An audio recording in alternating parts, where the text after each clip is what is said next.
Thank you for stopping by the channel. This is Street Fighter II for the Super Famicom or Super NES, released for the console by Capcom back in 1992. My copy is actually for the Super Famicom, and it's actually the same type of cartridge I had when I was a kid.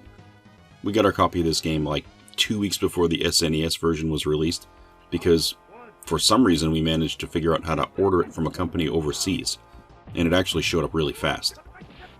With an adapter, it just fit right into the SNES console and it worked great.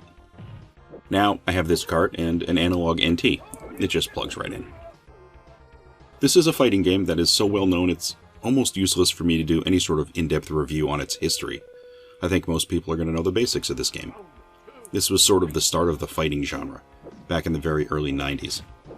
I think the thing with this game, this version, at least to me, is that it has fantastic handling, and is really, really close to the arcade cabinet version. We're talking graphics, music, gameplay, it's all there. It's a game where you have 8 characters to play, and each has their own skill set, and you can play with one character for a really long period of time, and still not know how to use them properly, so it's really a lengthy game if you really want to get into it deep. After you fight through all the basic characters, 4 bosses will appear for you to fight, and you have to fight them in a specific order. Interesting enough, the names for the Japanese version of this game for the bosses are totally different. And Bison is switched with Balrog. It's just different, really. Not something I really understood until I finally saw the Japanese version. These bosses are certainly tougher than the original 8 roster, at least as they are controlled by the computer anyway. I always thought this one felt great to play because, like I said, the handling is great. And the characters are really well balanced here. There's no one character that is overcharged compared to everybody else. So if you play any of them correctly, pretty much any character can be dominant in a match. I've played through this one enough times to get through all the characters at one point or another. And I tend to go through phases of who I like to use. Mostly, I'm going to gravitate towards Guile or Ken these days, but they're all fun to play. The game uses 6 buttons, 3 are going to be for punches and 3 for kicks. You're going to get a quick, a medium, and a heavy attack, each with its own dedicated button. And as you would imagine, all the attacks are going to have different ranges, different damage, and speed.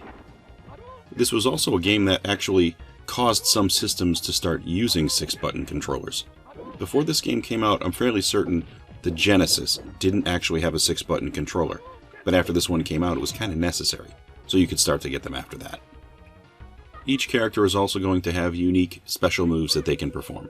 Some are going to be offensive distance attacks, like a fireball, but not all of them. Also, the way you execute them is different for each character, so you're going to have to end up memorizing totally different combinations, depending on who you play. If you pay attention, eventually you're going to start to get used to timing. You're going to start to understand different movesets, and after a while you might actually get pretty good at countering attacks. It's important because, to be honest, this game is only a button masher, until one of the players realizes that mashing buttons can easily be beaten by skill. And there are tons of skilled players out there for this game. It's nice to know that there's a time and a place for every single attack in this game, and it's up for you to figure out when that time is. Subsequent games in the system added additional characters and ultimately sort of moved into a more 3D environment, and the art style changed as well. My understanding though is that some of these other games, they tend to struggle with balancing of characters, which has actually, I believe, led to the banning of certain characters or moves in tournaments. This one, I don't think has that problem at all. It sort of excels at how balanced everything is. And with so many different Street Fighter games out now, I'm sure everyone is going to have their favorite. For me, I sunk the most time into this one. And I can pick it up after a gap in time playing, and I can get acclimated pretty quick. I used to play it in the arcade all the time, and even now I should be able to drop a quarter in a cabinet and get a few wins without too much trouble. I think it's also important to note this one came out before online connectivity was available. This was a game you played in your living room with friends. You used the same console and screen, and if you weren't a jerk, you'd also have 2 decent working controllers, so there was some fairness in the controls. With this particular cartridge, you also can change the colors of characters with a special code. I guess on the Capcom screen, you press right, up, left, Y, and then B. And then when you're selecting a character, if you press start, you'll get a different color costume. The code's nice, it's unique I guess, but this really would have been better added as an option that you could just select whenever you wanted.